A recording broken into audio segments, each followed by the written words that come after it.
Fresh 2টা লাউ দিয়ে আজকে মুরগি দিয়ে রান্না করব। আর চেষ্টা করব সম্পূর্ণ নতুন একটা রান্না আপনাদের মাঝে শেয়ার করার জন্য। তো আমি এখানে 2টা লাউ কেটে নিচ্ছি। লাউগুলোকে আমি একদম কচি বেছে নিয়েছি। তো এই লাউগুলোকে কেটে একটা সাইড করে রেখে দিয়েছি। এবার মুরগির মাংসটাকে আমি তৈরি করে নিচ্ছি রান্নার জন্য। এখানে আমি 2 কেজি ওজনের একটা ব্রয়লার মুরগি নিয়েছি। এবার এই মুরগিগুলোকে ম্যারিনেশন করব। এর জন্য জিরা বাটা দিয়ে দিলাম 2 টেবিল চামচ, 3 টেবিল চামচ আদা রসুন বাটা, 3 টেবিল চামচ মরিচের গুঁড়া, 1 টেবিল চামচ হলুদের গুঁড়া, স্বাদ মতো লবণ দিয়ে দিচ্ছি আর হাতে একটু তেল নিয়ে নিচ্ছি।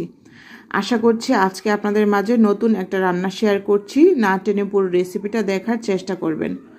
সবাই তো রান্না করেন, তবে রান্নার একটু ভিন্নতা থাকে আর মশলার একটু ভিন্নতা থাকে, যেটার কারণে রান্নাটা হয় কিন্তু অসাধারণ। যাই হোক, এবার হচ্ছে আমি মশলা দিয়ে ভালো করে মাংসগুলোকে মাখিয়ে নিয়েছি আর ম্যারিনেশন করে রেখে দিয়েছি এখানে 30 মিনিটের জন্য। এবার 30 মিনিট পর রান্নাতে চলে আসছি।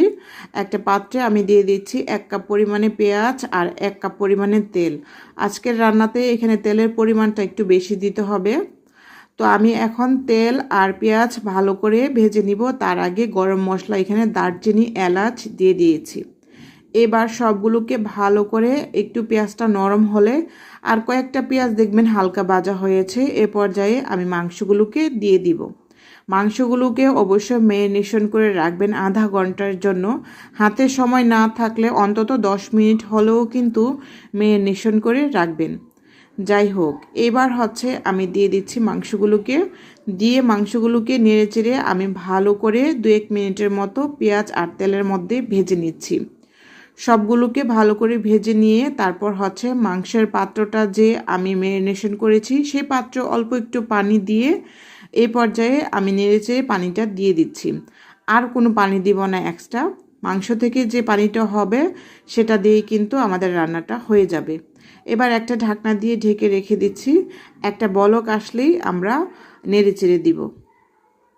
অবশ্যই আজকের রান্নাটাতে আমি আবারও বলছি তেলের পরিমাণটা একটু বাড়িয়ে দিবেন।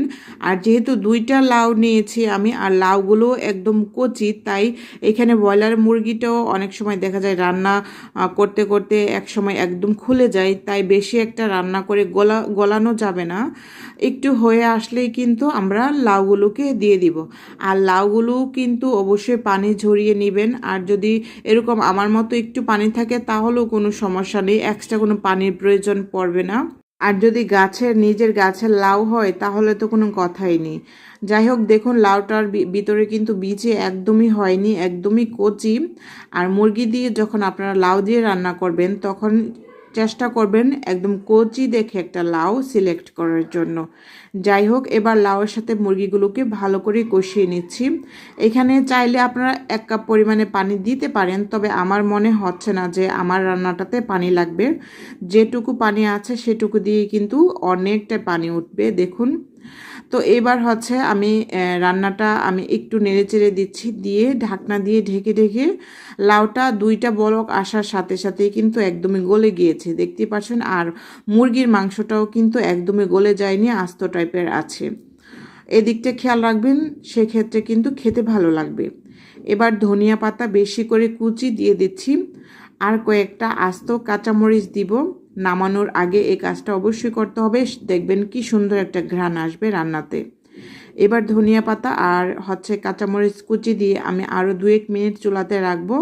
এখানে টালা জিরার গুঁড়া আর গরম মশলা গুঁড়ার দেওয়ার কোনো দরকার নেই, এতে করে ধনিয়া পাতা আর কাঁচামরিচের সুন্দর ঘ্রাণটা নষ্ট হয়ে যাবে। এই তো বাঙালি স্বাদের অতুলনীয় রেসিপিটা কিন্তু তৈরি হয়ে গেল। এই রান্নাটা দিয়ে সাদা ভাত, রুটি, পরোটা ভীষণ ভীষণ মজার। আজকে রান্নাটা চেষ্টা করেছি একদম ঘরোয়াভাবে শেয়ার করার জন্য।